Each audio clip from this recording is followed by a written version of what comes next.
I was 26 years old, and in my father's eyes I was a failure. The irony of that statement still hits me sometimes, the absurdity of being a secret millionaire, standing on the curb outside the beautiful, cold colonial house in Greenwich, Connecticut, with the rain soaking through my navy blue blazer, simply because I chose not to be a lawyer. But that's the reality I was living just moments before my life shattered, and frankly, moments before it truly began. They called it tough love. I call it conditional existence. And it was the only way the Miller family knew how to operate. Our family legacy wasn't built on land or oil. It was built on meticulously structured arguments and the scent of aged leather and fear in a courtroom. My father, Robert Miller, was a third-generation trial attorney, the senior partner at Miller and Sons LLP, a firm synonymous with power in New England legal circles.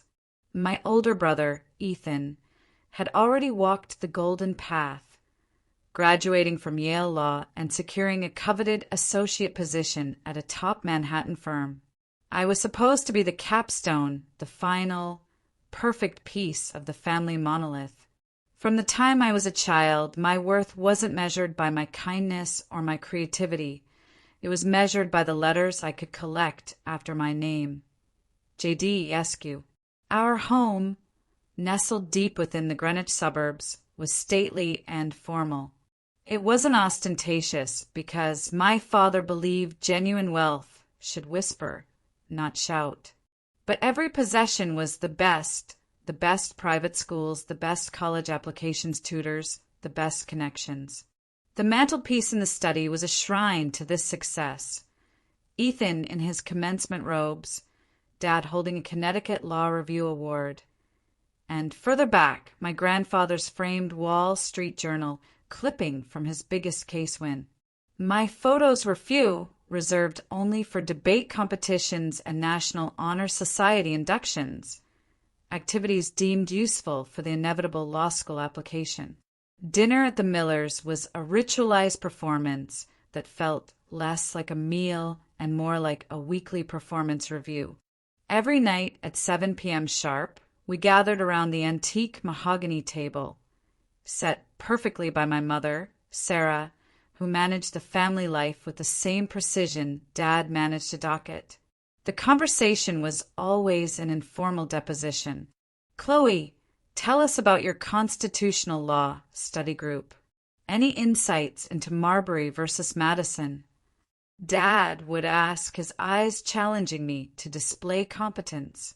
Ethan would usually dominate, recounting his mock trial victories or his networking successes, eliciting proud smiles from Mom and Dad. I learned early on that to survive these dinners, I had to become an expert at deflection, evasion, and, most importantly, convincing lies. It was great, Dad. We covered the Commerce Clause today. It's fascinating how dormant commerce principles apply to modern tech regulation. I would share, throwing out just enough legal jargon to satisfy him. What I meticulously hid was the growing, suffocating boredom I felt every time I cracked open a casebook. The law, with its precedents and statutes, felt like looking backward. I was a person wired to look forward, to build, to solve systems. My brain didn't see case files, it saw code. My real passion, the one that made my fingers itch and my mind race, was for computers. I received my first programming kit from my Uncle David, the black sheep of the family who chose architecture over law, when I was 12. Within months, I was fluent in languages my parents couldn't pronounce. By high school, I was building simple, elegant applications. My parents tolerated it, but only just. It's fine to enjoy computers, Chloe, my mother once told me with a patronizing, concerned smile, but that's a hobby. Law school is a sure thing. We don't want you to waste your potential on something so fleeting. My father was blunter. Technology is a tool, Chloe, not a profession. Lawyers use technology. They don't waste their talent building it. I remember the day I won the statewide computer science fair during my junior year. I had spent 3 sleepless nights perfecting a program that automated small business tax filings, a tedious, brilliant piece of work. When I brought home the massive, gaudy gold trophy, my father glanced at it as he was leaving for the club. "That's nice, honey," he said dismissively. "But did you finish your personal statement draft for the pre-law summer program? That's what matters for your future." The trophy was immediately relegated to a dusty box in the attic, and I stayed up late that night, not coding, but writing a perfectly fabricated essay about my passion for jurisprudence. I completed the personal statement, and in doing so, I sealed my fate, or so I thought. My father used his own family history as a tool of emotional manipulation. "Your grandfather came from nothing, Chloe," he would remind us, his voice thick with drama. "He worked his way through school, studied by candlelight. He gave me opportunities, and I worked my tail off to deserve them. Now I'm giving you even more, and I expect you to honor that sacrifice." It was an airtight narrative, a guilt trip wrapped in a bootstrap philosophy, and for years it worked like a charm. Refusing felt less like choosing a path and more like spitting on 3 generations of hard-won achievement. My mother, Sarah, was the only crack in the Miller armor. Sometimes she'd find me coding late at night, a cup of herbal tea in her hand, watching me with a curious, almost nostalgic expression. "You really love this, don't you?" she whispered one night. "More than anything," I admitted, daring to look her in the eye. She squeezed my shoulder. "Just don't tell your father I said this, but sometimes I think you should follow your heart." Then the familiar panic would set in, and she would immediately retreat. "But, sweetie, law is stability. Tech companies come and go. We just want you to be secure." Her support was as conditional as my father's, but delivered with a gentle, worrying hand. By the time I graduated high school as valedictorian with a perfect pre-law resume, I had mastered the facade. I was accepted to my father's alma mater, Georgetown, with a partial scholarship, and he celebrated for a week straight, bragging to everyone he knew. What he didn't know was that I had also been accepted into 3 prestigious computer science programs. I chose Georgetown because, ultimately, I chose the path of least resistance. I majored in political science, took every recommended pre-law course, but secretly, and I mean secretly, I added a computer science minor. The double course load was brutal, often requiring me to code until 3 a.m. and be in a torts class by 8 a.m., but it kept the 2 warring halves of me alive. By day, I was the perfect Miller daughter. By night, I was Chloe, the builder, the coder, the person who saw the world in logic gates and elegant algorithms. The tension of maintaining that deception was a constant, low-level migraine, but the fear of disappointing my father, of destroying the entire family narrative, was a far greater pain. The application process for law school felt mechanical, like filling out a highly tedious tax form. When I received acceptance letters from 3 top-tier schools, Dad threw a party, lifting a champagne flute and announcing, "You've made us proud, Chloe. The torch is passed." As I stood there, surrounded by celebrating family members and colleagues, clutching those acceptance letters, I had never felt more wealthy or more completely alone. I was stepping onto a highway that would lead me further and further away from myself. It was time for a breakdown or a breakthrough. Law school was everything I had been conditioned to expect, and absolutely nothing I desired. The logical structure of jurisprudence actually appealed to my systematic mind. I was a strong student, easily grasping the principles. The problem wasn't the work itself. It was the entire ecosystem. It was the competitive culture, the endless networking, the knowledge that every single minute I spent reading a dusty case file was a minute I wasn't spending building something real, something that mattered to me. It felt like I was investing years of my life, years I would never get back, into a future that belonged entirely to my father's vision.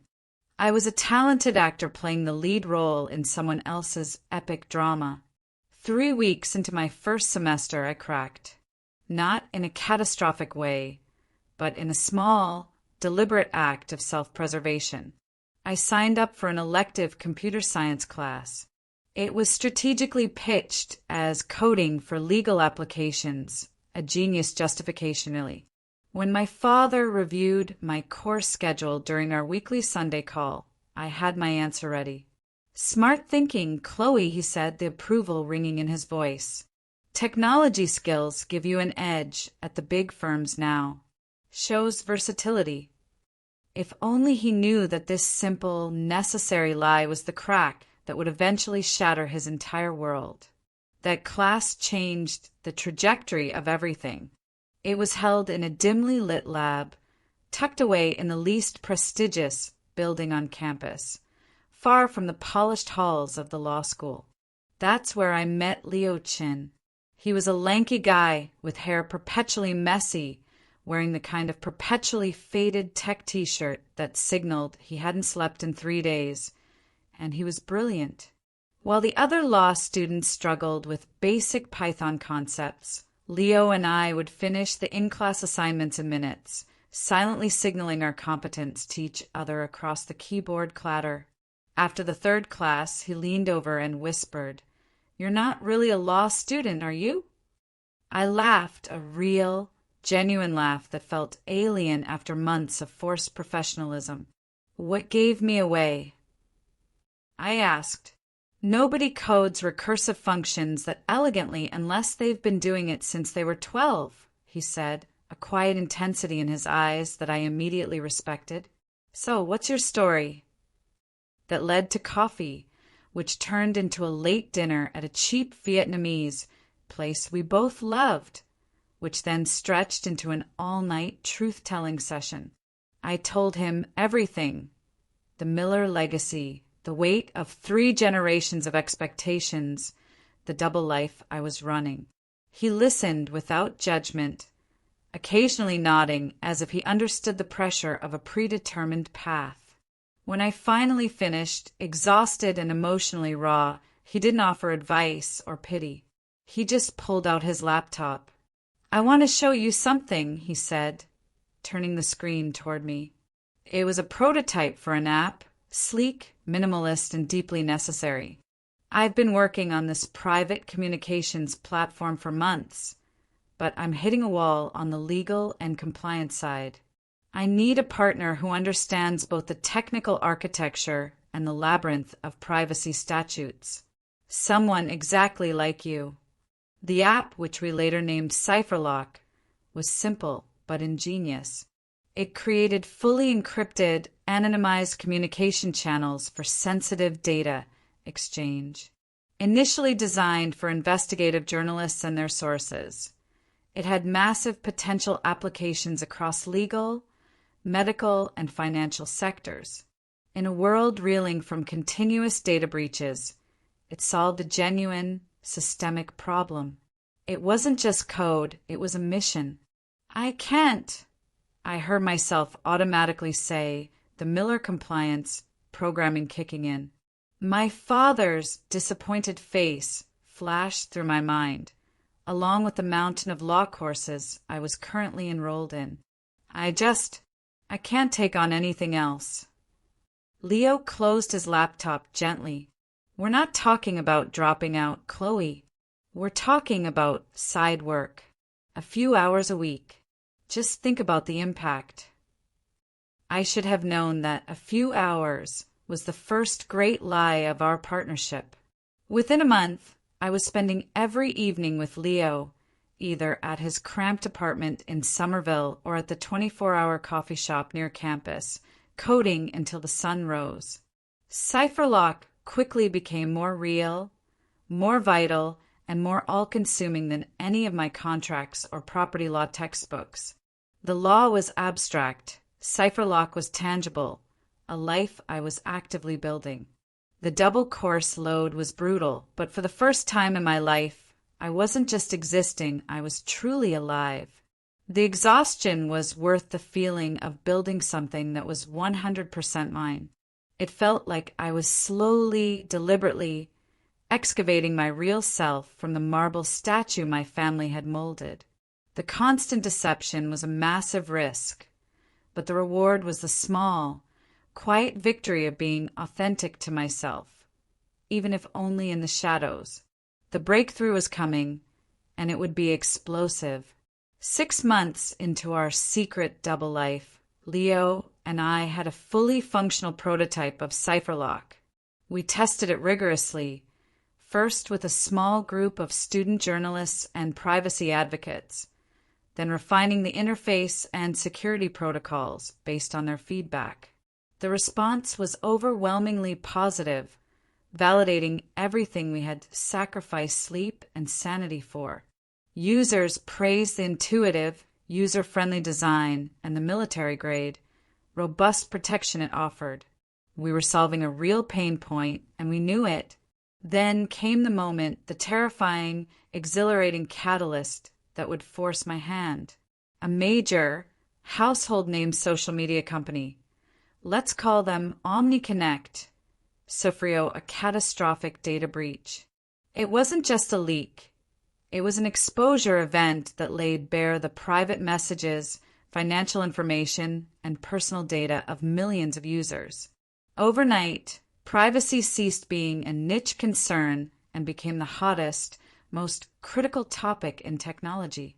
Suddenly, applications like CipherLock were exactly what the entire market was desperately searching for. Leo and I made the decision to launch CipherLock publicly, expecting a modest, gradual adoption rate. We were wildly, spectacularly wrong.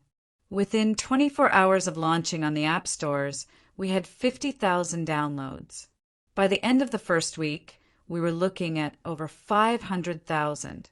I still remember sitting in my Law of Contracts class, trying to focus on the esoteric concept of promissory estoppel, while my phone, set to silent in my backpack, vibrated every 30 seconds with download notifications. My mind wasn't on case law.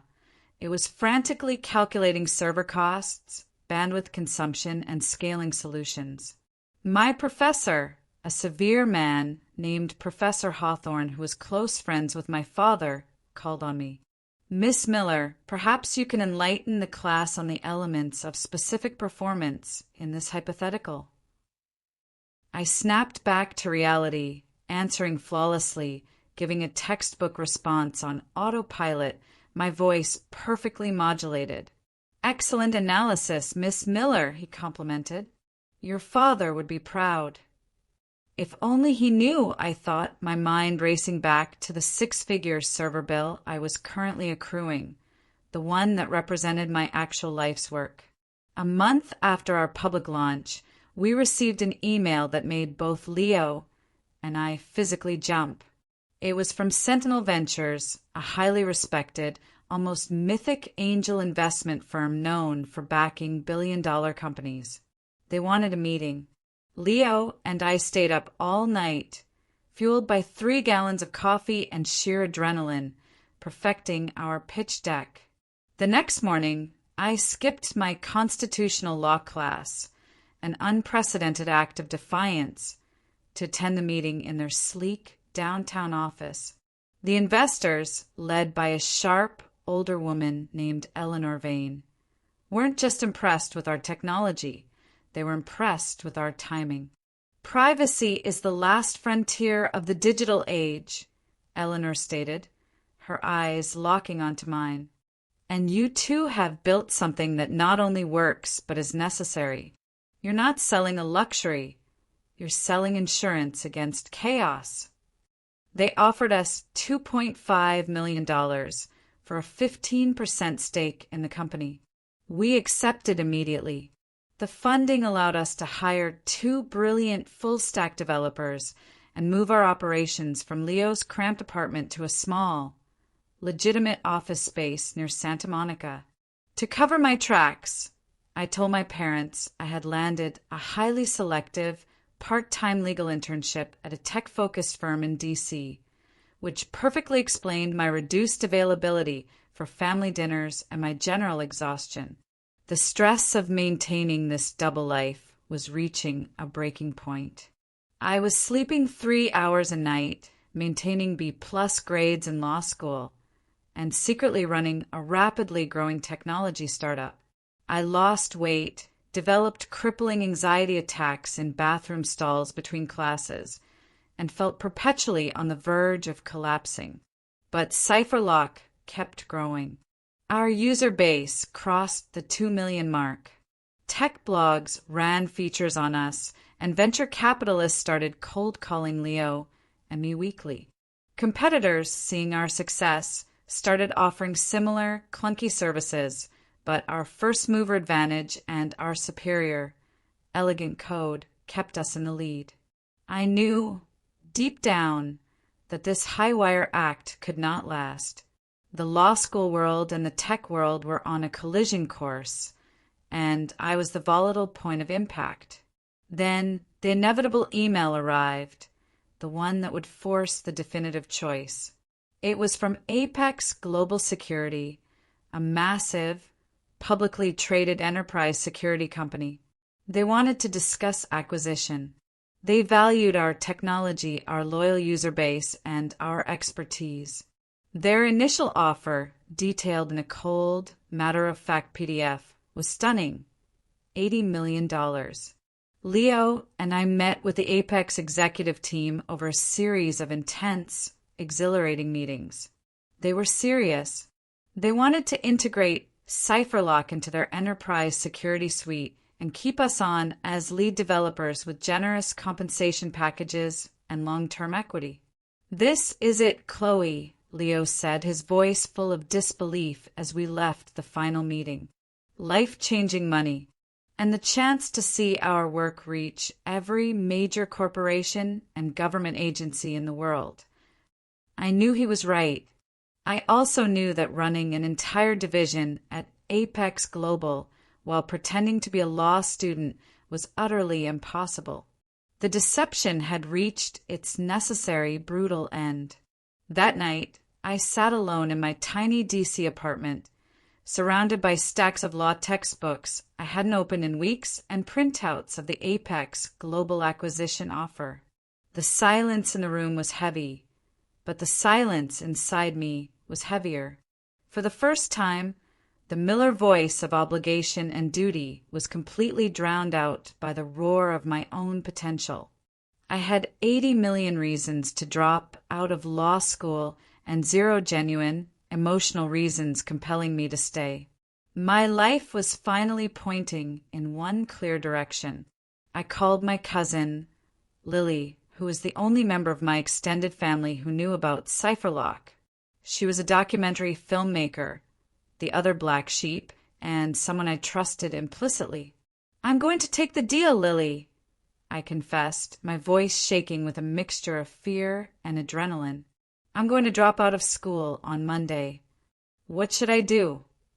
I asked, needing external validation for the terrifying, revolutionary choice I was about to make. Lily's response was immediate and piercing. "The fact that you're even asking means you already know, Chloe. You've been living a lie for 2 years. How much longer can you keep up a performance that's literally destroying your physical health?" She paused, her voice softening. "You chose your path when you wrote that first line of code, sweetie. Now you're just making it official. Go claim your life." She was absolutely right. I had reached the critical mass, a breaking point where my passion, my talent, and my financial future all aligned against the outdated, suffocating expectations of my family. I spent the weekend preparing. I didn't celebrate. I executed. I finalized the details of my withdrawal and prepared my exit strategy. My father had conditioned me to be a master strategist, and I was about to use all those skills against the very framework he had built. On Monday morning, I emailed my professors to formally withdraw from all my courses. Then I called my mother and asked if I could come home for dinner that evening. I had major news to share. I spent the entire day rehearsing what I would say. I wrote talking points on index cards, anticipating every possible reaction and counterargument, just as I would prepare for a high-stakes debate competition. I even put on one of my best court appearance outfits, a perfectly tailored navy pencil skirt and blazer that my mother had helped me pick out. The thought was that the suit might subconsciously signal to my father that I was still the responsible daughter he thought he had raised, softening the inevitable blow. I arrived at the house in Greenwich at precisely 6:30 p.m., the time my mother had specified. The familiar drive through the winding, manicured streets felt surreal, knowing that everything was about to change. The house, a stately colonial with flawless landscaping and warm light spilling from the windows, looked exactly the same, a fortress of expectation. I sat in my used sedan for a full 3 minutes, my hands locked on the steering wheel, fighting the urge to turn around and continue the comfortable, miserable charade. Just tell the truth, I whispered to myself. They love you. They want you to be happy. Even as I said it, I knew I was grasping at a false hope. My mother, Sarah, answered the door with her usual polite, slightly anxious smile and an air kiss near my cheek. "Right on time, Chloe," she said, as if my punctuality was a personal achievement to be recorded. "Your father just opened the Cabernet, the good one he was saving for a special occasion." "What's the occasion?" I asked, hanging my coat in the foyer closet. "Well," she replied, heading back toward the kitchen, "you said you had news. He assumes you've made the law review board." My heart sank, a familiar, sickening weight. I hadn't even spoken, and I was already disappointing them. Ethan was there too, having driven up from his firm in Manhattan. "Little sis," he greeted me with his usual condescending nod and a patronizing smirk. "Dad says you're making waves at school." The approval in his voice was based entirely on the assumption of my success in their field. Dinner was served with military precision. My mother had prepared father's favorite, a perfect beef tenderloin with roasted root vegetables arranged just so on the antique china reserved for special announcements. Dad poured the vintage Cabernet, describing its notes of cherry and cedar, though none of us really cared. We made it through the salad and soup course with superficial conversation. Ethan dominated, recounting his latest, utterly dull corporate case. Dad nodded approvingly, and Mom interjected with polite questions. I pushed my perfectly prepared food around my plate, the tension in my chest building to an agonizing peak. Finally, as my mother served the main course, my father turned his full, interrogative attention to me. "So, Chloe," he said, the glass of expensive wine halfway to his lips, "your mother says you have an announcement. Don't keep us in suspense." This was it, the moment of truth. I set down my fork, took a large sip of water, and straightened my shoulders. "I do have news, Dad," I began, my voice clear and steady, betraying none of the internal chaos. "I've made a major decision about my future, and it's incredibly exciting." The preemptive pride on my father's face was almost painful to witness. My mother reached over to pat my hand encouragingly. Even Ethan looked mildly interested, waiting for the news of my inevitable victory in their world. "I've decided to leave law school," I said. The words tumbled out faster than intended, a confession and a challenge delivered in one breath. The small smile I managed to hold froze on my face. "I've been building a technology company on the side, and we've just received an acquisition offer for $80 million. I'm going to accept it and pursue my career in tech full-time. The silence that followed was absolute, terrifying. My father froze, his wine glass halfway to his mouth, the expensive liquid trembling. My mother retracted her hand from mine as if I had suddenly become radioactive. Ethan snorted softly, the sound of dismissal and disbelief. They genuinely believed it was a joke. "I'm sorry," my father finally said, setting down his wine glass with exaggerated care, the sound echoing in the dining room. His voice was dangerously calm. "It sounded like you said, 'You're dropping out of Georgetown Law.'" "Yes, Dad," I confirmed, meeting his icy stare with a forced confidence I didn't entirely feel. "I formally withdrew from my classes this morning. The company that's acquiring us, Apex Global, wants me to lead their new privacy division. It's an incredible, life-altering opportunity that I can't pass up." Another beat of agonizing silence, and then my father laughed. It wasn't a sound of joy or amusement, but a harsh, dismissive bark that chilled the air. "This is absurd, Chloe.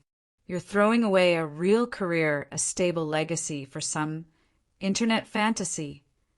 "It's not a fantasy," I insisted, pulling up the executive summary of the acquisition letter on my phone and sliding it across the polished table towards him. "This is happening, Dad. I built something valuable, something important." He didn't even glance at the phone. He pushed it back toward me. "Technology," he spat out the word, making it sound repulsive. "Do you have any idea how many tech startups fail every single year? How many so-called geniuses end up back in their parents' basements when the bubble bursts?" "This isn't speculative," I tried again, my voice rising. "The acquisition is real. The 80 million is real." My mother finally spoke, her voice thin with a profound, soul-deep disappointment. "Amanda, darling, perhaps you're just overwhelmed with school. We all go through phases of doubt. Maybe you need a semester break, not a complete withdrawal." "This isn't burnout, Mom," I said, the pain and frustration finally breaking through my carefully constructed walls. "This is me choosing a path that actually makes me happy." Ethan, ever the opportunistic contrarian, finally picked up my phone, scanned the document, and handed it back with an undeniably smug smirk. "If this were legitimate, you'd have had a lawyer review it. Have you done that, Chloe? Or are you just taking some techies' word that they'll make you rich?" Before I could fire back, my father cut in, his face now flushed crimson, his voice escalating to a terrifying volume. Three generations of Millers dedicated themselves to the law. I pulled strings for you, I made calls, I ensured you had opportunities others would kill for, and you want to throw it all away for what? Computer games. "It's not games, Dad." I protested, standing up, my chair scraping backward. "It's a privacy platform that protects people's personal data from exploitation. It's important work." "Important!" he was shouting now, the veins standing out on his neck. "You know what's important? Tradition, family, commitment, not chasing whatever shiny distraction catches your eye this week. I've been building this for 2 years." I shouted back, matching his volume, while maintaining a full course load, while pretending to be the daughter you wanted instead of being who I actually am. Years of repressed resentment finally broke the dam. "And who exactly are you?" he demanded, his eyes blazing with fury. Because the daughter I raised understood responsibility and respect. The daughter I raised wouldn't lie to her family while engaging in some digital side hustle. The daughter you raised has been miserable trying to live up to your impossible standards. I shot back. The daughter you raised has talents and dreams that don't fit into your narrow, suffocating definition of success. He stood abruptly, his antique chair flying back and crashing into the wall. "If you're so unhappy with the opportunities you've been given," he roared, pointing a trembling finger toward the foyer, "then perhaps you should make your own way without our support. That's exactly what you want, isn't it?" "That's exactly what I'm doing," I affirmed, standing tall to face him. "I'm choosing my own path." "Robert," my mother interjected, always the desperate peacemaker, "let's all just calm down and discuss this rationally." But my father was beyond reason. His eyes were cold, filled with a terrifying finality. "No, Sarah. If she wants to throw away everything we've given her, she can do it somewhere else. Get out and stay out." I stood frozen, unable to believe the cruelty of the words. "Dad," I whispered, the fight draining out of me, replaced by shock. "You're not serious." "I am deadly serious," he said, his voice now an ice-cold, precise blade. "You're not our law student, Chloe. You're not my daughter. It's that simple." "Robert, please," my mother cried out weakly, her hands clasped together, but she made no move to physically contradict him. She was paralyzed by fear of my father, a lifelong pattern of complicity I now saw with agonizing clarity. Ethan simply watched, his expression a sickening mixture of shock and satisfaction. He was finally, officially, the favorite son, the only child on the approved path. "Get your coat, Chloe," my father ordered, his voice flat, emotionless. "And don't come back until you've come to your senses." In a dizzying haze, I walked to the foyer closet and took down my coat. My mother followed me, wringing her hands, her eyes wide with desperation. "He'll calm down," she whispered, voice barely audible. "Just give him time, darling. Just give him time." "Will he, Mom?" I asked, turning to face her. The rain was starting to lash against the window panes, mirroring the storm inside me. "Or will he only accept me if I crawl back to Georgetown and give up everything that truly matters to me?" She had no answer. She simply looked away. Her silence was a louder condemnation than my father's rage. My father appeared in the hallway, blocking the exit. His hand was held out, palm up. "Your keys," he commanded. I stared at him, dumbfounded. "What? The car is in my name, Dad. I paid for the insurance, too." "The title is still in the trust's name," he countered, the perfect lawyer even in a moment of utter cruelty. "The insurance is tied to the household account. If you're so independent, you won't need it. We're cutting you off completely, Chloe. Completely." I looked at him, truly looked at him, and saw not a loving father making a mistake, but a man so consumed by his own legacy that he was willing to destroy his child to protect it. My hand was shaking so badly that it took 2 attempts to unclip the single car key from my keyring. I dropped it into his outstretched palm. The key made a small, pathetic clink sound as it landed. "You're taking my car," I whispered, the reality of my immediate situation hitting me like a physical blow. "How am I supposed to get back to D.C.?" "That," he said, his voice cold as a winter marble slab, "is not my problem anymore." With trembling fingers, I opened the massive front door.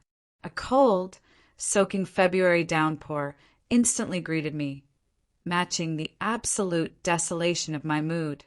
"Chloe, wait!" my mother cried out, finally trying to move past him. But my father physically blocked her path, a silent, implacable guard. "Let her go, Sarah. She needs to learn that actions have consequences." The last thing I saw before the door slammed shut, cutting off the warm light and the antique house, was Ethan's self-satisfied smirk and my mother's tears as she turned her back, defeated.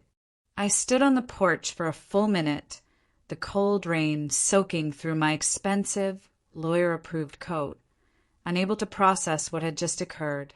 Then, clutching my laptop bag, the repository of my $80 million future, to my chest I began walking.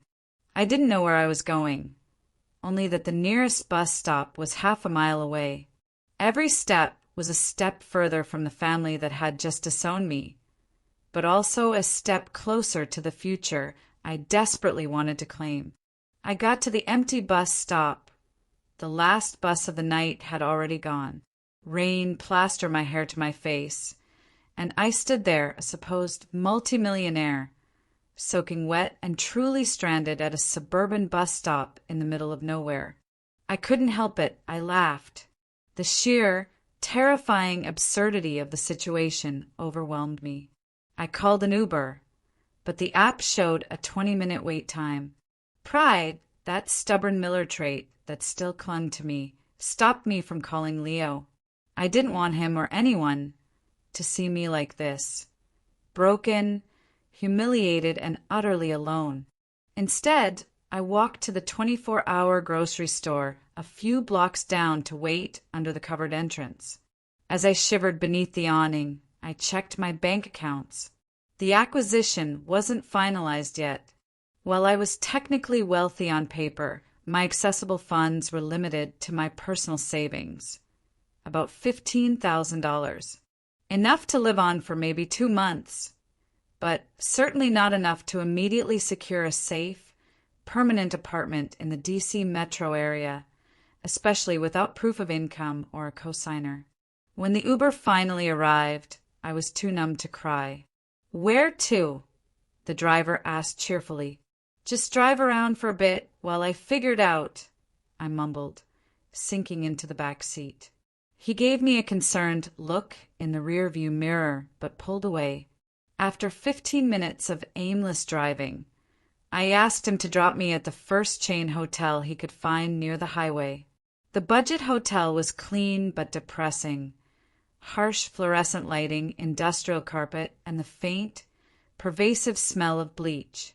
I paid for 3 nights with my credit card and dragged myself to a room. Only when the door clicked shut behind me did I finally let go. I sat on the edge of the bed in my wet clothes and sobbed, a guttural, chest-aching torrent of grief, fear, and, strangely, profound relief. The Miller weight was finally violently lifted. Morning brought no clarity, only a throbbing headache and eyes that felt swollen shut.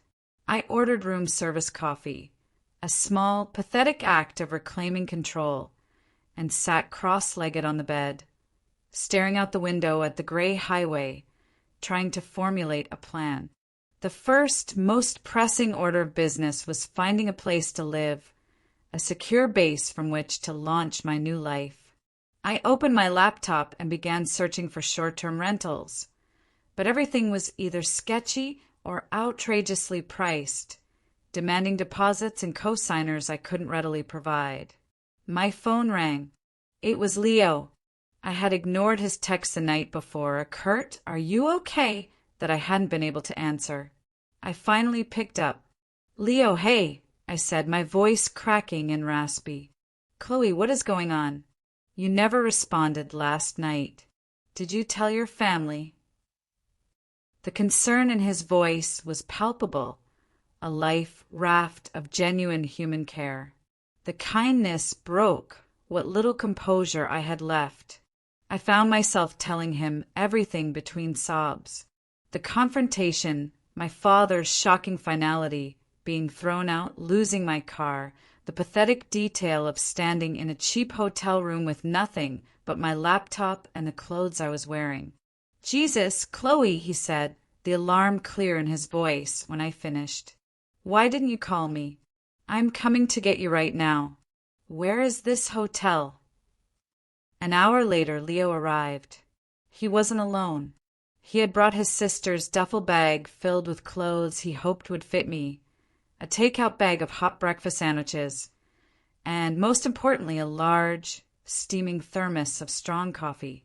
We sat on the edge of the industrial carpeted hotel bed, eating in a comfortable, Quiet silence until he finally spoke. "So," he said, trying to lighten the mood, "you're homeless and a multimillionaire simultaneously. That's got to be a unique situation for a spreadsheet." Despite everything, I laughed a raw, tear-soaked sound. "Pretty much," I admitted. "Look," he said, getting serious, "my apartment is tiny, a complete disaster, and the couch is a glorified futon, but it's yours. For as long as you need it. At least until the Apex money clears, and we figure out the next steps." I accepted his offer immediately. It wasn't just about the couch. It was about accepting genuine, unconditional help, something the Miller house had never offered. I packed my few belongings, essentially my laptop, a change of clothes from his sister's bag, and my emotional baggage, and checked out. Leo's apartment was indeed tiny, a studio in a converted factory building in the burgeoning tech scene near Santa Monica. The futon was uncomfortable, but it was clean, and the friendship that came with it was a priceless comfort. That night, after Leo had gone to sleep behind a Japanese room divider that separated his bed from the main living area, I sat at his cramped desk with my laptop. I had no permanent address, no vehicle, and a family that had deliberately severed me from their lives. The acquisition paperwork was still being finalized. My entire life felt like it was in a terrifying, accelerated freefall. But I had the tools. I had been trained by my father to analyze and execute, and I was about to execute the most important plan of my life. I opened a new document and created a detailed spreadsheet, because that's what Chloe Miller does when she needs control. Assets, liabilities, immediate needs, toothbrush, new clothes, coffee, long-term goals. I calculated how long my small savings would last if I found a modest studio apartment. I researched the cost of replacing basic necessities, from cookware to a warm winter coat. I looked into the documentation I would need for the acquisition without the cooperation of my father, who was still listed on some of my old financial paperwork. By morning, after hours of work and a new infusion of Leo's strong coffee, I had a plan. Not just for survival, but for building something entirely new and unassailable. Over the next week, I established a new, completely separate bank account. I met with the Apex legal team to review the acquisition paperwork, bringing in an independent attorney Leo recommended. I bought a reliable, used sedan, nothing flashy, just transportation. I replaced my essential belongings, keeping my purchases minimal and fiercely practical. The memory of my father's luxury must whisper, maxim, ringing in my ears. What I didn't do was call my family. My phone showed missed calls from my mother, but no voicemails. Nothing from my father or Ethan. Their silence after the initial storm was the ultimate confirmation. Their love was indeed conditional, and the condition had been irrevocably broken. I realized then that sometimes rejection isn't a failure. It's a brutal, necessary liberation. 10 days after the confrontation, 10 days of sleeping on Leo's futon, 10 days of grinding legal and financial work, the acquisition papers were signed. Within 24 hours, the wire transfer was complete. $80 million had landed in my new business account. I was sitting on Leo's couch, staring at the balance on my laptop screen, feeling oddly detached from the sheer magnitude of the number. The money was real, but the emotional cost had been even greater.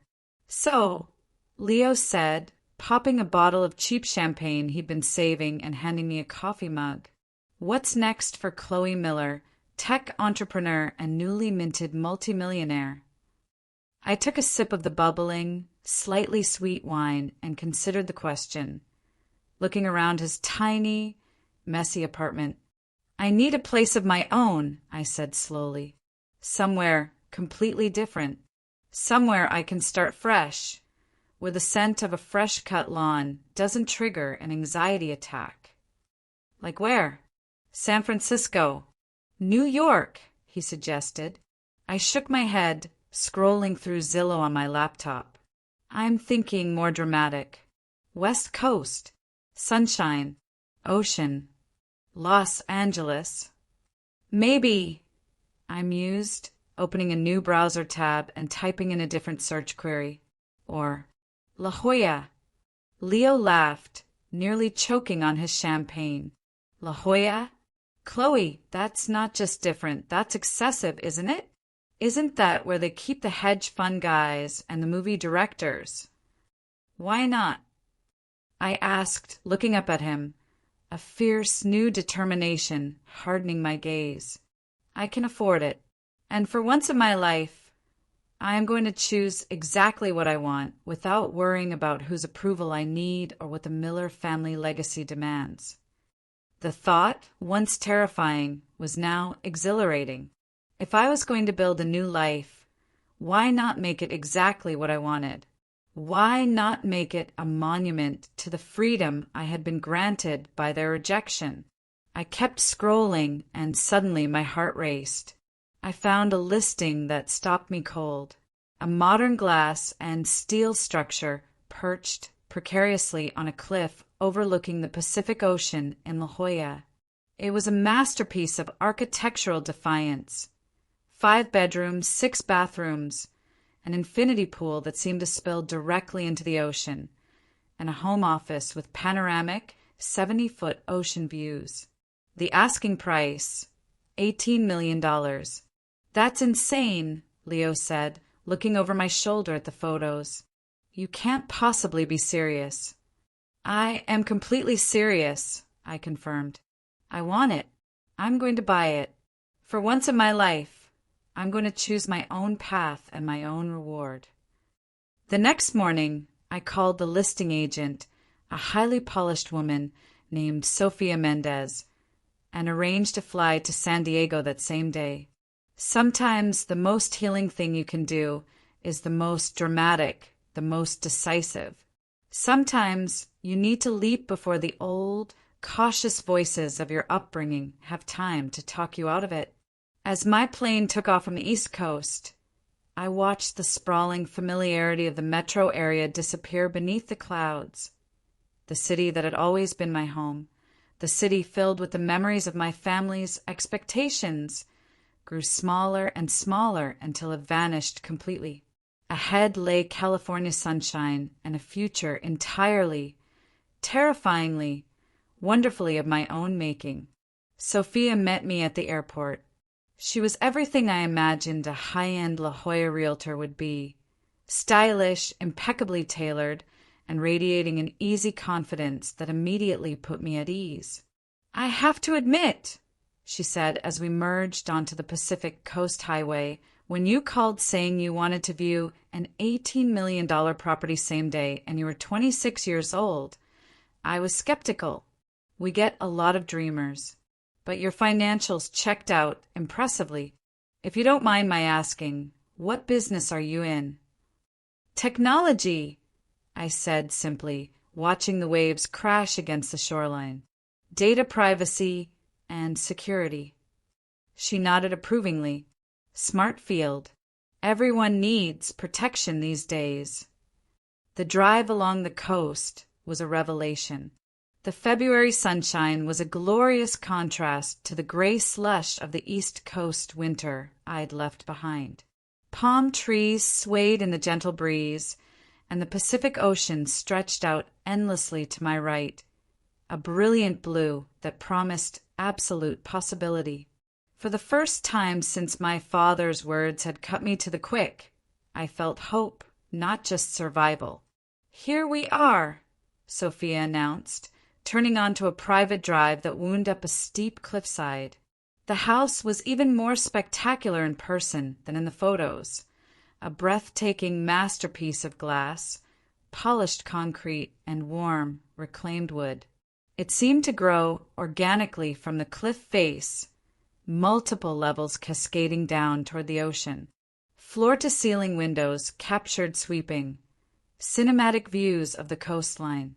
"The property sits on 2 private acres," Sophia explained, unlocking the massive front door. "Complete privacy. The nearest neighbor is a half-mile in either direction." I stepped into the foyer, and my breath hitched. The entryway opened into a cavernous great room with 30-foot ceilings and an entire wall of glass that framed the ocean like a living, moving painting. Brazilian hardwood floors gleamed under the late afternoon sun, and a floating staircase led to the open second level. The previous owner, Sophia informed me, was a high-profile architect who designed the house to maximize natural light and the panoramic views. There were 5 bedrooms, 6.5 bathrooms, a home theater, a wine cellar, the famous infinity pool, and a separate guest house that could easily function as a secluded office or studio. I followed her from room to room in a daze, struggling to internalize the grandeur. The kitchen was a minimalist, chef-grade dream with double everything: ovens, dishwashers, refrigerators. The primary bedroom suite took up the entire top floor, featuring a private balcony and a bathroom larger than my entire law school apartment. But it was the office that delivered the killing blow. Located on the lowest level, it featured 3 walls of glass that made you feel like you were suspended directly above the ocean. The desk was built into the room, a massive slab of live-edge walnut facing the horizon. I could instantly imagine myself working there, building new projects, watching dolphins jump in the distance, creating the future I was denied. The power of the location was undeniable. It was a sanctuary of self-determination. "What do you think?" Sophia asked as we stood on the main deck, watching the sun begin its dramatic descent toward the water. "It's perfect," I said, the words simple and final. "I should mention, we have another interested buyer," she said, delivering the standard sales pressure with practiced grace. "A celebrity viewed it last week. If you're serious, Chloe, I wouldn't wait." Normally, the cautious, financially conservative Miller programming would have kicked in. I would have taken a week to consider, to negotiate, to run the numbers a dozen times. But something in me had fundamentally shifted. After years of hesitation and compromise, I was ready for bold action. The sheer drama of the purchase felt necessary, a spiritual cleansing. "I'm serious," I declared, my voice firm. "I'll pay the asking price, all cash, if we can close quickly. 48 hours, maybe less." Sophia's eyes widened slightly. A flicker of shock she quickly masked behind her professional composure. "How quickly were you thinking?" "As soon as legally possible," I said. "I'd like to move in this week." She pulled out her phone, already calling her office. "With an all-cash offer at asking price, we might be able to arrange something extraordinary." 48 hours later, I was sitting in a lawyer's office in downtown San Diego, signing a mountain of paperwork.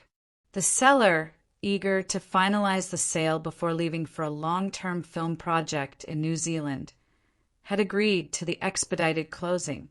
By that afternoon, I had the keys to my new home and a significantly lighter bank account. I spent the first night in the empty house with nothing but a camping air mattress, my laptop, and a chilled bottle of champagne Sophia had given me as a housewarming gift. I dragged the mattress into the great room and lay there, watching the stars appear over the Pacific, feeling both incredibly powerful and terrifyingly, deeply alone. I had paid $18 million for a house that was a monument to my freedom. The next few days were a blur of frenetic activity. I hired a concierge service to help furnish the essential rooms, giving them a budget and basic guidelines, but otherwise leaving the details to their expertise. I contacted utility companies, set up fiber internet, the lifeblood of my new existence, and arrange for the security system installation.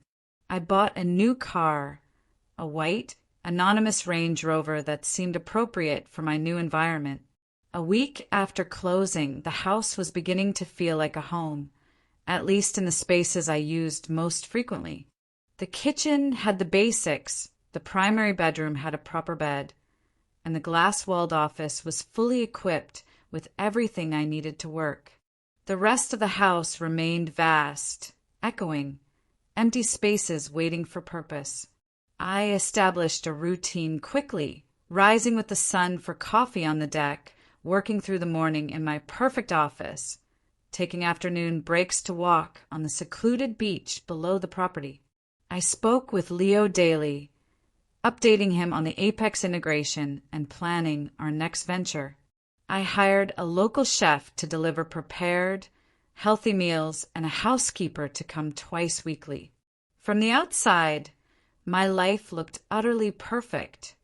Wealth, freedom, and a home magazine worthy enough to make anyone envious.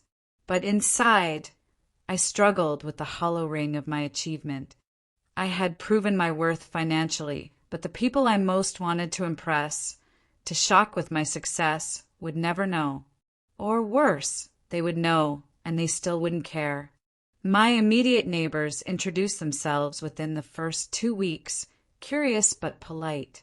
To the north was a retired software executive named Mr. Davies and his wife, who brought over homemade kombucha and information about the community association.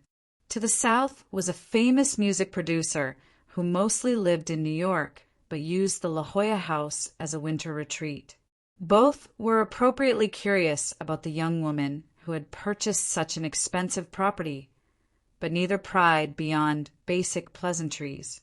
They accepted my success as a simple Californian fact of life. 3 weeks after moving in, I hosted my first business meeting in the house. Apex Global had connected me with potential investors for a spin-off project, and Leo flew out to join me for the presentation. Seeing the house through his eyes, the eyes of my co-founder and truest friend, made me realize just how far I had come in such a short, dramatic time. "This is absolutely insane, Chloe," he kept saying, wandering from the massive kitchen to the great room. "It's like something out of a movie set, a Bond villain lair, but with better lighting." "Too much?" I asked, suddenly feeling acutely self-conscious, the ghost of my father's pragmatic disapproval hovering in the air. "Not too much, just different." The Chloe I knew in D.C. lived on ramen and coded in 24-hour coffee shops. This Chloe has infinity pools and private beach access. "Are you still the same person?" "I am still the same person," I insisted, but the question stung because it contained an uncomfortable truth. "Are you?" he asked, not unkindly, because the Chloe I knew was desperate for her family's approval. This place feels like a pretty dramatic statement in the opposite direction. A massive, expensive screw, you note written in glass and steel. His observation was painfully accurate. The mansion wasn't just a home. It was a monument to my rejection of my family's narrow values and, more accurately, a monument to their rejection of me. Every extravagant feature was a silent rebellion against my father's practicality, my mother's paralyzing restraint, and my brother's suffocating conformity. The very walls screamed, "I did this without you." The business meeting went extremely well. The investors were impressed by both our technical expertise and the intimidating, impressive setting. As they were leaving, one of them, a silver-haired man from a major venture fund, shook my hand and said, "You've certainly made it, Miss Miller. Your family must be very proud." I managed a tight smile and thanked him, but his words echoed long after he had gone. Your family must be very proud. The truth was, my family had no idea what I had achieved. They didn't know about the mansion, the acquisition, the value of Cypherlock, any of it. As far as they knew, I was still a law school dropout, making a foolish, impulsive mistake that would soon force me to crawl back to Greenwich. That night, after Leo had flown back to handle some integration issues, I sat on the edge of the infinity pool, dangling my feet in the cool water, watching the moonlight reflect on the vast, indifferent ocean. The house was everything I had wanted, a perfect physical manifestation of success. But the success felt hollow without anyone to truly share it with. Or, more honestly, anyone whose opinion I genuinely valued to validate it.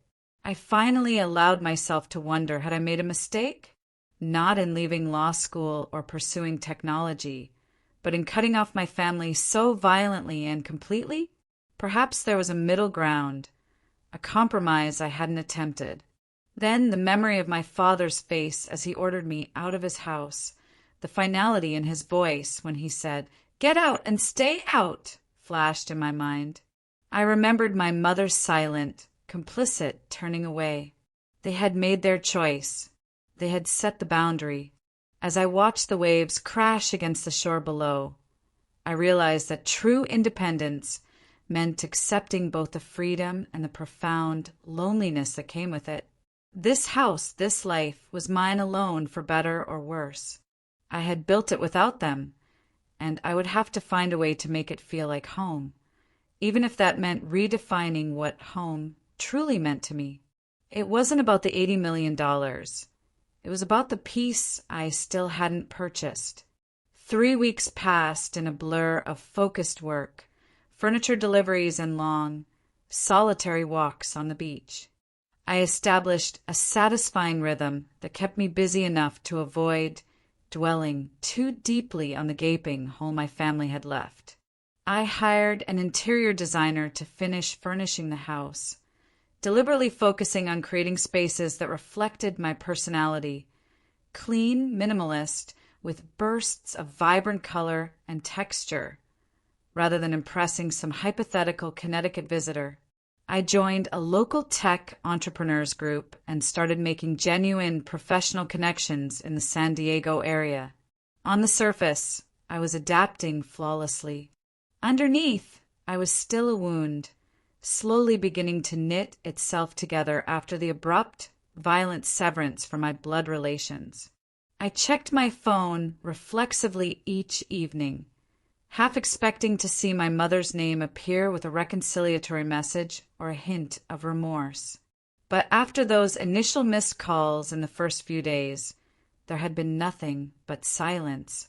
I hadn't exactly been forthcoming either.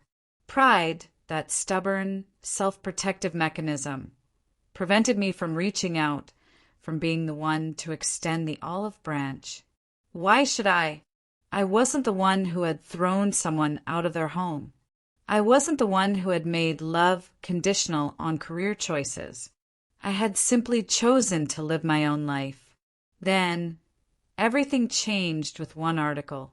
Tech Catalyst, a highly respected, industry-leading publication, ran a massive feature on the apex acquisition of Cypherlock. The piece included long interviews with Leo and me, extensive details of the groundbreaking data protection technology we developed, and highly flattering speculation about our next ventures. It positioned us as rising stars in the digital rights sector. And, almost as an irrelevant aside, it mentioned that I had recently relocated to a stunning La Jolla cliffside estate to establish Apex's new West Coast innovation hub. I thought nothing of the address mention when the article was published. It was good publicity for our work, and that was the end of it. What I failed to anticipate was how quickly the news of my ostentatious success would find its way back to the conservative, gossipy circles of Greenwich, Connecticut. The call came on a Thursday afternoon. I was in my glass-walled office, reviewing design specifications for our next platform. When my phone lit up with a number, I recognized instantly my brother Ethan's law firm. For several long rings, I stared at the screen, debating whether to answer. Curiosity, that irresistible human failing, won. "Hello," I said, keeping my tone perfectly neutral, utterly professional. Chloe? It's Ethan. He sounded different than I remembered. Less smug, more uncertain. His voice stripped of its usual condescension. Did you read about me in Tech Catalyst? I asked, my voice level giving nothing away. That the $80 million, he stammered, the La Jolla estate, is that all true? Every word, I confirmed. Why are you calling, Ethan? He cleared his throat. Mom and Dad saw the article, too. Dad's been, well, he's been difficult since you left. Since I left, I repeated incredulously. You mean since he threw me out and took my car, leaving me stranded in the rain? That's not exactly how he tells it, Ethan mumbled. Look, that's not why I'm calling. Mom wants to visit you. All of us do, actually, to see if we can sort this out. I nearly dropped the phone. The sheer audacity of the request was breathtaking. You want to visit now? Now that you know I'm rich and successful? How convenient. It's not like that, he protested, but his voice lacked any genuine conviction. Family is family, Chloe. We should try to work through this. Funny how that wasn't the sentiment when Dad was screaming at me to get out and stay out, I said, the controlled anger thrumming in my chest. Tell me something, Ethan. If that article had described me living in a cramped studio apartment, struggling to make rent, would you still be calling? His silence was the only answer I needed. That's what I thought. I concluded, my voice now ice cold. If you want to visit, fine. But I'm not paying for your flights, and I'm not pretending the last month never happened. Text me when you've made arrangements. I hung up before he could respond. My hands were shaking with adrenaline and righteous anger. The conditional love, now exposed and laid bare by a multi-million-dollar wire transfer, couldn't be more transparent. Ethan texted later that evening. Flights booked for this weekend. Arriving Saturday morning. All three of us. Send address. I replied with the property details, then spent the next 48 hours in a whirlwind of emotional preparation. I found myself alternating between deep, furious cleaning of an already immaculate house and rehearsing what I would say. Should I be coldly civil, openly hostile, cautiously welcoming? No approach felt right, because no approach addressed the core wound, their profound betrayal. This was not a reunion. It was a confrontation, staged on my territory, on my terms, and I intended to use the setting as a silent, powerful weapon. Saturday morning dawned clear and brilliantly beautiful, the kind of perfect California day that still felt miraculous after years of dreary East Coast winters. I dressed carefully in light white linen pants and a simple, elegant blue silk blouse, casual, but fiercely put together, projecting effortless success.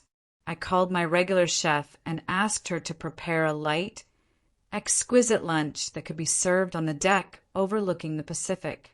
I opened a bottle of vintage Napa Valley Cabernet to breathe, arranged a simple, stunning floral display in the foyer, and tried to calm my racing heart. At precisely 11:30 a.m., a nondescript rental SUV pulled into my long, winding driveway. I watched from the great room windows as my father, Robert Miller, emerged from the driver's seat. He looked older, somehow smaller than I remembered his towering, intimidating figure. My mother exited the passenger side, smoothing her skirt nervously, looking overwhelmed by the sheer scale of the property. Ethan unfolded himself from the back, his head tilted back, gazing up at the glass and steel house with poorly concealed awe and professional envy. I met them at the massive front door before they could even reach the bell. "Welcome to La Jolla," I said, stepping aside, my tone cool and level. They filed past me in an awkward silence, instantly taking in the soaring ceilings, the panoramic ocean view, and the obvious, undeniable luxury of the space. My mother was the first to speak, her voice thick with forced pleasantness. "Chloe," she said, moving as if to hug me, then stopping abruptly when she registered my rigid posture. "The house is breathtaking, darling." "Thank you," I said, allowing no emotion to color the word. "Would you like a brief tour before lunch?" I led them through the house with the detached professionalism of a high-end realtor, pointing out features and amenities without personal commentary. My father remained silent, his expression unreadable, a complicated mask of pride, shock, and stubbornness. Ethan asked the purely practical questions about square footage, property taxes, and the cost of the smart home system, clearly calculating the monetary value of my defiance. My mother simply made appropriate sounds of appreciation at each new revelation of wealth. The tour ended on the main deck, where the light lunch had been arranged on a vast table overlooking the infinite ocean. We sat in uncomfortable, strained silence as the private chef I had hired served the first course, a chilled cucumber and avocado soup that my mother complimented reflexively. After the chef retreated to the kitchen, my father finally broke the silence. He studied me across the expensive glass table. "So," he said, his voice measured, "this is where $80 million gets you." $18 million for the house," I corrected automatically. "The rest went to taxes, furnishings, and investments. Data privacy is an essential service in today's world, Dad. People value their personal information, even if they don't always act like it." Another uncomfortable silence descended, broken only by the rhythmic sound of waves crashing hundreds of feet below. "Chloe," my mother finally said, setting down her spoon, "we wanted to come because, well, we miss you. The way things ended wasn't right." I took a slow sip of water, carefully considering my response. Which part wasn't right, Mom? The part where Dad disowned me? Or the part where none of you contacted me until you found out I was financially successful? "That's not fair," my brother interjected, immediately coming to my mother's defense. "Mom called you several times." "Without leaving messages," I pointed out. "And Dad? Not a word, until he saw my name in a major tech publication. What do you call that, Ethan? It sounds like an affidavit of conditional acceptance to me." My father shifted in his seat, finally looking genuinely uncomfortable. "I was angry," he said, as if that explained the cruelty of his actions. "You threw away an opportunity many would kill for." "I exchanged it," I countered, my voice low and steady, "for an opportunity many would kill for. The difference is, it was the opportunity one actually wanted."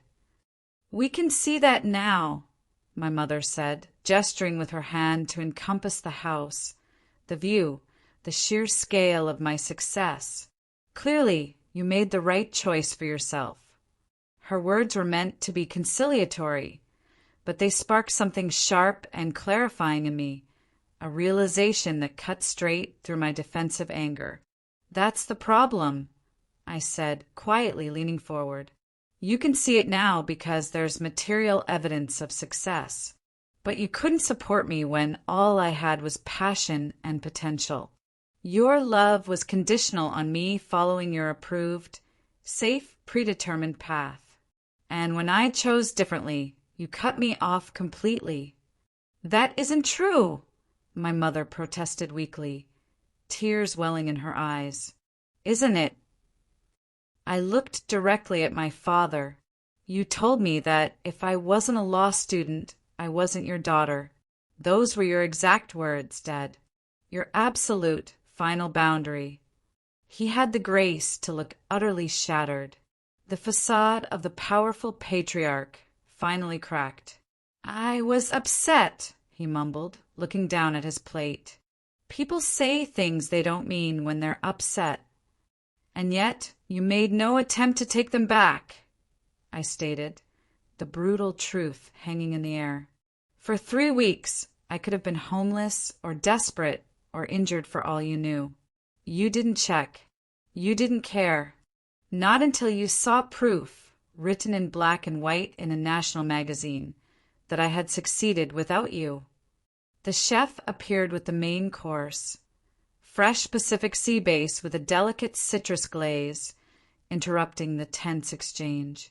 We ate in a suffocating silence, the exquisite food largely unappreciated amid the emotional standoff. As the meal concluded, my father attempted a final, desperate approach. "Your mother's right, Chloe. We miss you.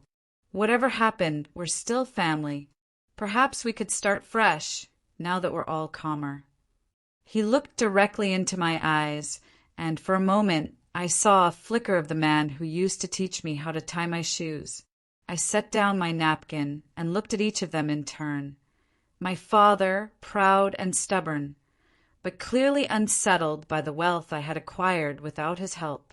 My mother, conflict-averse and terrified of disruption, yearning for the old, comfortable harmony at any cost. My brother, Ethan, reassessing me with a new, transactional respect born entirely of my financial success. "I would like to have a relationship with you," I said carefully, "but not one based on the same dynamics as before. I won't be diminished or controlled. I won't pretend my choices are less valuable than the ones you would have made for me. And I won't accept conditional love based on external markers of success." "No one is trying to control you," my father insisted, gesturing around the deck at the ocean. "Obviously, you're doing fine on your own." "I'm not talking about now, Dad," I clarified. "I'm talking about moving forward. If we're going to rebuild any kind of relationship, it has to be on equal footing, with mutual respect." My mother reached across the table for my hand, her eyes pleading. "Of course, we respect you, darling. We're so proud of what you've accomplished." I gently withdrew my hand. "But that's just it, Mom. You're proud now because I'm rich. Would you be proud if I were doing work I loved, but living in a small shared apartment? Would you be proud if I had followed my passion but hadn't struck gold?" None of them answered. Their silence was the final, devastating confirmation of everything I had suspected my entire life. "I think you should go," I said, finally standing up, signaling the end of the visit. "I'm not saying the door is closed forever, but I'm not ready to pretend everything is fine just because you're impressed with my house." "Chloe, please," my mother began, her voice cracking. "She's right, Sarah." My father cut her off, surprising all of us. He looked at me, a profound gravity settling over his features. "We came here expecting. I don't know what we expected, but Chloe deserves time." He stood and extended his hand formally, as if concluding a business meeting. "Your mother will send contact information for when you're ready. The ball is in your court." I nodded, not quite trusting myself to speak, and shook his hand. It was a strange, formal gesture that signaled a complete shift in our relationship. No longer father and dependent daughter, but two complicated, independent adults. As I walked them to the door, my mother hugged me quickly before I could object, whispering, "I'm sorry," in my ear. Ethan gave an awkward, almost embarrassed wave, and then they were gone, driving down my winding driveway toward the Pacific Coast Highway, leaving me alone once again in my beautiful, empty mansion. I stood in the doorway until their rental SUV disappeared from view, feeling strangely hollow. The confrontation I had rehearsed so many times, the perfect scene of vindication, had come and gone.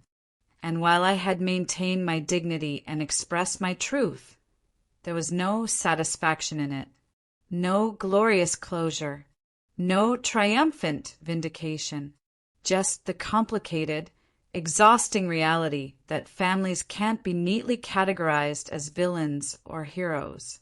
They were flawed people who had hurt me deeply, and I was a flawed person still learning to stand firmly in my own hard-won power.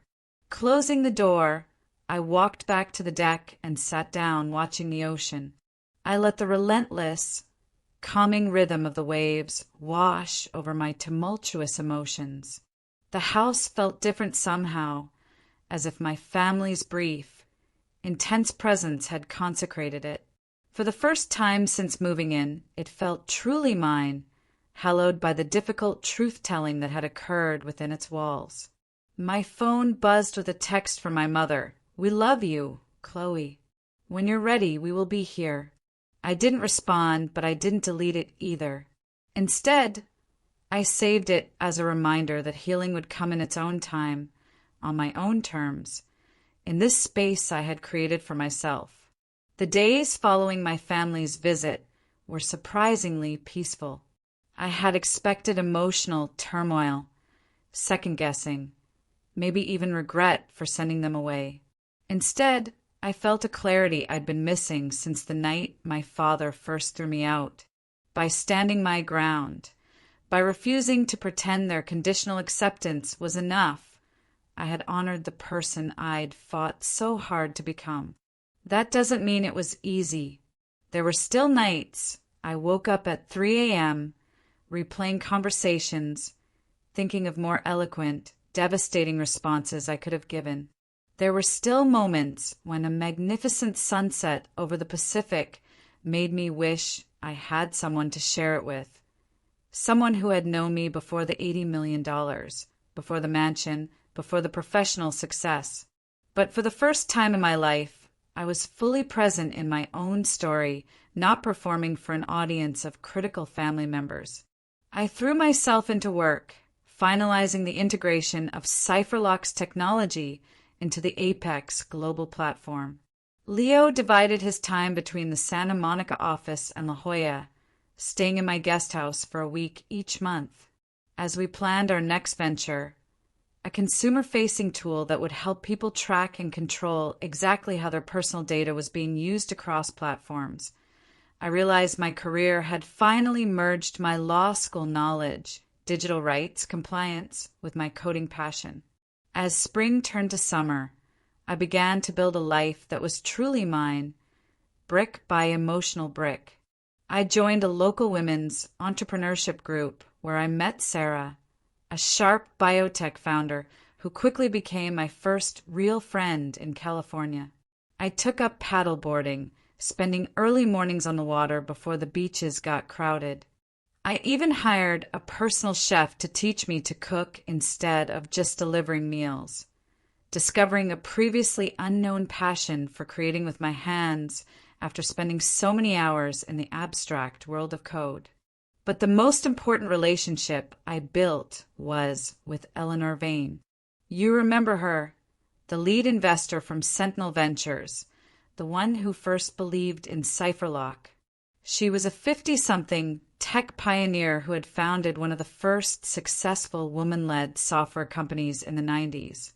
We met again at an industry conference where I was speaking about privacy innovations, and she approached me afterward with highly insightful questions and a lunch invitation. Over quiet sushi, she shared her own story of family rejection, how her parents hadn't spoken to her for 2 years when she dropped out of medical school to pursue computer science. Now, she said matter-of-factly, they brag about me to everyone they meet. But I never forget those 2 years of silence. Something in her straightforward acknowledgement of the pain, without bitterness, but without minimizing it either, resonated deeply with me. By the end of lunch, I had shared my entire story, including the traumatic expulsion from my home. "You need a mentor," she declared, looking at me with a profound understanding. Someone who's been where you are. And I need a protege who isn't just another Stanford clone. What do you say? That lunch marked the beginning of the most significant professional and personal relationship of my life. Eleanor Vane became the guide I never had. She offered advice on everything from navigating the corporate politics at Apex to finding balance between relentless ambition and emotional well-being. She didn't try to replace my mother or fix my relationship with my family. Instead, she showed me what adult mentorship could look like when separated from the complicated, often damaging dynamics of blood relationships. The tech world is full of young geniuses who burn out by 30. Chloe, she told me during one of our regular beach walks near my house. I want you to build something that lasts, both in your work and in your life. With Eleanor's encouragement, I established the Phoenix Scholarship, a foundation dedicated to supporting women pursuing unconventional paths in computer science. The first year, we funded 5 incredible students who had demonstrated exceptional promise but faced significant obstacles, often financial or familial. I thought of it as creating the support system I wished I'd had, a way of turning my painful experience into a profound, humanistic opportunity for others. The money felt purposeful for the first time. By the fall, my house no longer felt empty. I hosted regular dinner parties for my growing circle of friends, weekend retreats for women in tech, and strategy sessions for our new venture. The vast, echoing spaces that had once amplified my solitary footsteps now held laughter, debate, and genuine collaboration. I transformed the largest guest bedroom into a library, filling the shelves with books on technology, philosophy, psychology, and art, subjects that expanded my thinking far beyond the narrow focus of my Greenwich upbringing. As for my biological family, the situation remained complicated but evolving. My mother called once a month, careful conversations that stayed strictly on safe topics: her gardening club, community events, neutral childhood memories. She never pressured me to visit the East Coast or mention my father directly, but sometimes she would say, "He asks about you," a tentative, almost desperate bridge neither of us was ready to cross. Ethan surprised me. He sent a lengthy email, completely genuine in its remorse, apologizing for his role in the family dynamic and acknowledging that he'd often enjoyed his favored status at my expense. I never considered how different our experiences were in the same household, he wrote. I am trying to be more aware of my own assumptions and privileges. It was a cowardly failure on my part to let Dad treat you that way. It wasn't a complete transformation, but it was a remarkable start, a small, necessary piece of healing. My father, Robert Miller, remained the most distant, communicating only through my mother. I wasn't ready to forgive him. The wound was still too deep, the abandonment too profound. But as the months passed, I found the sharp, agonizing pain of his rejection dulling into something more manageable, a scar rather than an open wound. With distance and time, I began to understand that my father's rigidity didn't come from malicious intent. It came from his own deep-seated fears and limitations. His identity was so completely bound up in the law that he couldn't imagine fulfillment outside that narrow, pre-approved definition of success. It didn't excuse his behavior, but it helped me see him not as a villain in my story, but as a flawed, trapped human being. 1 year after moving into the La Jolla house, I hosted a small gathering to mark both the anniversary and the successful launch of our new data rights platform. Leo was there with his new girlfriend. Sarah brought her wife. Eleanor Vane flew in from Seattle, and a handful of other close friends filled the deck with conversation and laughter as the perfect California sun set over the Pacific. As I looked around at these people, the people who had chosen to be in my life, the people who valued me for exactly who I was rather than who they wanted me to be. I felt a sense of peace and deep, profound belonging that I'd been chasing my entire life. This was what chosen family felt like. This was what unconditional support felt like. The $80 million was just the tool. This, the gathering on the deck, was the actual reward. Later that night, after everyone had gone home and I was alone again, I walked down to the water's edge. The night was clear, stars reflecting on the gentle waves, a perfect California evening. I thought about the frightened, furious young woman who had stood in the pouring rain outside her parents' house just 1 year earlier, uncertain of her future but determined to live authentically. I wished I could tell that version of myself that the path ahead, though difficult and painful, would lead to a life richer and more fulfilling than she could possibly imagine. That the rejection, which felt like the end of everything, would actually be the catalyst for the beginning of something better. That sometimes being pushed out is exactly the push you need to truly soar. The healing wasn't complete, and maybe it never would be entirely. Family wounds leave deep marks, especially when inflicted by the people who are supposed to protect you. But I had built a life that honored my talents and my values. I had created massive, undeniable success entirely on my own terms. I had learned the most critical lesson of my 27th year, that conditional love isn't really love at all, and that sometimes the family you choose is infinitely more nurturing and sustaining than the family you were born into. Most importantly, I had learned that my inherent worth wasn't tied to my father's approval, my bank account, or even my professional achievements. My worth was inherent, unchangeable, and mine to recognize, regardless of external validation.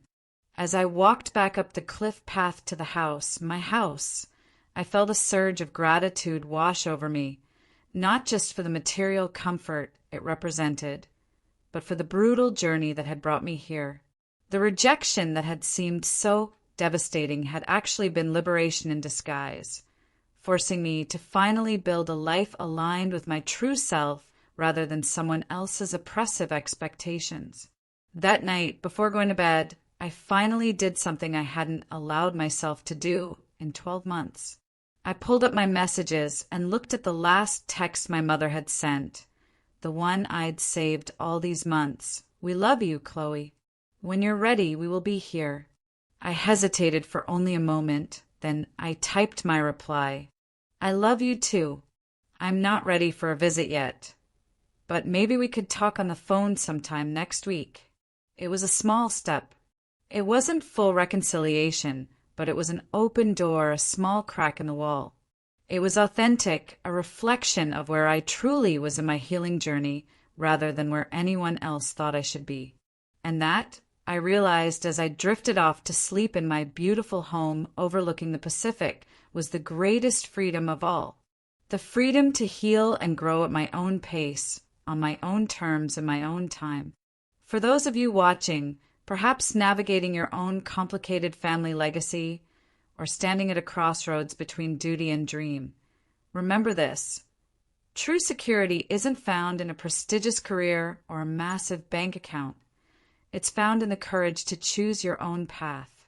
The things we fear losing, financial security, approval, family status, are often the very things that are holding us back from the life we were meant to live. When a door slams in your face, look at it again. Sometimes it's the prison door swinging shut behind you, leaving you free to soar. Now, I want to hear from you. Have you ever had to make a difficult choice between following your passion and meeting deeply ingrained family expectations? What was the moment that finally gave you the courage to choose your own truth?